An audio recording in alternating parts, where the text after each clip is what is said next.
Hello everyone, this is Crota giving you game 2 in a best of 3 series. ATN Socke spawning as the light blue Protoss player at the 12 o'clock position. Meanwhile, we have Nerchio spawning as, I believe this is going to be the red Zerg. Yes, I am not colorblind. The red Zerg over here at the 6 o'clock position. Make sure I am set away so no one tries to message me in game. Anyways, Nerchio is the red Zerg, and Nerchio, spoiler alert, if you guys aren't watching these games in order, why aren't you? Nerchio losing game 1 on Shakura's Plateau. We'll see if he does better here on Shattered Temple. This is game 2 of the BattleNet Invitational round 1 from the European ladders. And these promise to be really great games here as Nerchio just continuing to mine away. And we are now going for the ally scout first. Now, one thing to remember is that this is the BattleNet versions of the map. It is not the MLG version, so ally spawns are actually possible. Very important thing to note if you guys haven't been keeping track. This is the BattleNet Invitational. Also, a quick reminder to like this video, as well as it does definitely help me out as it raises up the chance that other people who are looking for StarCraft 2 commentary will find this game or find this video. A drone now making its way out and will be moving off to the north side and doing a bit of scouting as well. He is quickly going to do the ally scout to make sure both players perhaps unfamiliar to doing ally scouts, since so many games do take place on the MLG or the ESL versions of these maps. A probe wandering back and forth over here, and he did not really scout out the spawning pool or the extractors, so this pool will be wandering back and forth for quite some time. Meanwhile, an assimilator is coming in. We should be getting in a pylon in just a moment. Where is it? There it is. There's that pylon. And then as soon as this assimilator done, 3 probes will jump inside. As soon as this gateway is done, a cybernetics core will be added, and that is all going to be very beneficial there, as a probe now wanders through, sees the 3 drones on the gas, sees the spawning pool has been laid down, and decides, I guess, to start patrolling back over here. He will not be able to patrol very much longer, no, realizing that he's not going to be able to stick into that game. Decides to run all the way home, perhaps activating the Zelnaga watchtower to see if the Zerglings do try to capture the center. Spawning pool, not researching that metabolic research yet, still about 26 gas away, or 24 gas away, excuse me, as the drone now, after doing a decent bit of scouting, sees the second assimilator down, pretty much knows that there's most likely not going to be that much of a large army coming into play. I have mentioned it in the past that usually by getting that second gas, it doesn't slow down a Protoss's ability in order to expand, because he is able to train up sentries right behind it. Sentries cost 50 minerals and 100 gas, and if you just constantly train up sentries, you will find yourself on a large influx of minerals, which you can then either warp in some stalkers right behind it or warp in a nexus. It definitely does help, as you can now see Nerchio.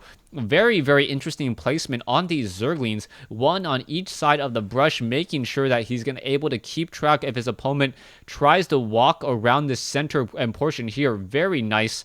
A good way to keep track of your opponent, as you know that there is more than one way across this very wide center to get into your opponent's space. Now, taking a look back over here, more sentries are still being queued up. We may be, yeah, the Zealot was able to take down that one Zergling there. It looks like a pylon will be warped in here, perhaps followed by a Nexus here on the low ground. Very standard opening. Once again, we're just simply waiting for it. The Nexus will come into play. Both sides getting up expansions relatively early. Nerchio obviously much earlier, as he is the Zerg player, deciding to go for a fast hatch at, I believe, somewhere around the 4-minute mark, and now getting some spine crawlers and a queen over to defend it as well. We are getting up another queen over here by Nerchio. Nerchio only has 2 drones on gas right now, so he is perhaps mining significantly slower. He doesn't want to tech out too fast, but he also wants to make sure that he's not behind on gas if he does need to go into roaches or for a fast tier 2 either. Gateways now being laid down in addition to a Stargate. So a Stargate being built off over here. A curious position. It may get spotted by an Overlord a little bit later, as this Overlord is now going to make the very slow trek off into that location and try to try to suicide its way in and get as much scouting information as possible. We are going into a double extractor now, getting the final extractor in the main base, also getting another extractor here at the natural expansion, getting up another spine crawler, so Nerchio should have more than enough base defense to handle any 3-gate push. The key question will be whether or not there will be a 3-gate with a Stargate as well. And with that Stargate, they're going to be able to shut down spine crawlers very, very easily. Destructible rocks, range of 6. Try to charge up on those rocks and then push their way in against these spine crawlers in just a moment, dealing, I believe, somewhere in the realm of 40 damage a second. So only needing 8 seconds in order to destroy a spine crawler. That is rather fast for even 1 unit. I believe that's faster than a siege tank can destroy a spine crawler. Void Ray is hiding off over here to the north. More Chrono Boost being used. I do not believe the Overlord has spotted anything just quite yet. But as it gets within range, it will just simply be destroyed. As you can see, the second Void Ray now being added. Very interesting strategy, continuing to queue up more and more Void Rays. Will that Overlord spot it? It looks like it will, but it is flying in an awfully roundabout way. As we can see, Zergling is now trying to push into the main base.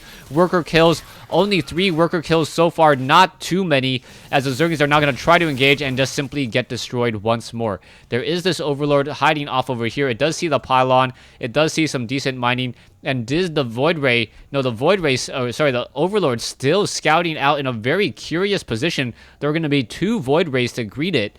And perhaps even a third, as another cruise could be, as another Chrono Boost could be coming in just a moment. Another Void Ray may be added, and this is almost just your typical your Gateway Stargate ball that is so popular. We can now see Phoenixes are being added as the Void Ray is trying to lay down some sort of pressure.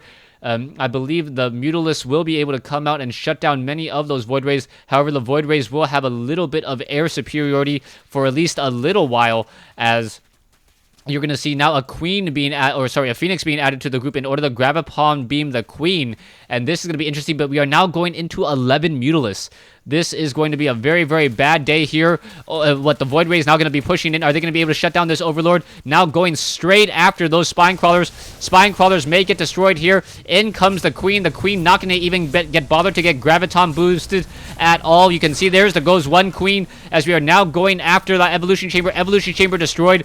Going after the Hatchery. Now the Hatchery taking a lot of damage already, as that Phoenix needs to be very, very careful. Now going after those Mutalisks, 2 Phoenixes trying to battle against all of those Mutalisks there, and the Void Ray just getting absolutely owned in the air. And I believe that was a total miscalculation by Socke. Socke not realizing that, and now Stalker's finally coming over to engage. The Overseer may get off a corruption or a contaminate. No contamination at all before it gets shot out of the air there. And Socke investing very heavily into 3 Void Rays didn't deal any damage at all. So Nerchio with a very dominant lead now. He does have a lot of Mutalisks, but he's going to be fighting against 3 Phoenixes. Phoenixes have faster movement speed, can attack while moving, and also has a further range. So that is the perfect combination for being able to kite units. We'll see how Socke tries to respond, or what he will transition into.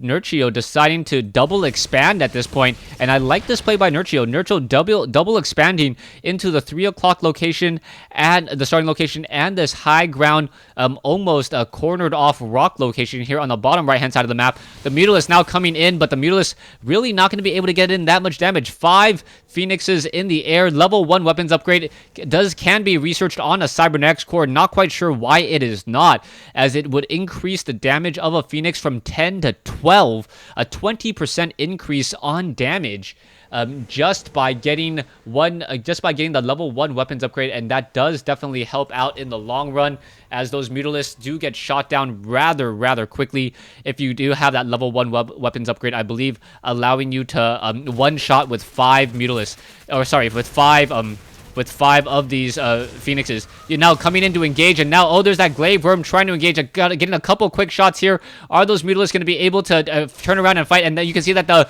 Phoenix was able to turn around and fly backwards in order to engage against them, and that was some fancy flying by a Phoenix, as now we see Mutalisks coming in to engage as well. Stalkers trying to come in, and a Gateway has been unpowered. So down goes one gateway, and now the Phoenix is going to try to once again engage, getting in some decent damage there, continuing to push, and who is going to get the most amount of damage first, as this is just really turning into a micro war. The Phoenix is trying to make sure that they stay outside of the range of those Mutalisks, and really a decent exchange back and forth there, as now we finally see those low hit point Phoenixes. They perhaps need to regroup and recharge. They did take a little bit of a beating there, and now the shields are slowly starting to regenerate. Zerglings, however, taking down these rocks up on the high ground, and we'll see what will come of that in just a moment. Phoenix is now going after drone after drone, getting picked up and destroyed. The worker kill count getting higher and higher, as Socke now limiting his opponent, completely shutting down one base of play.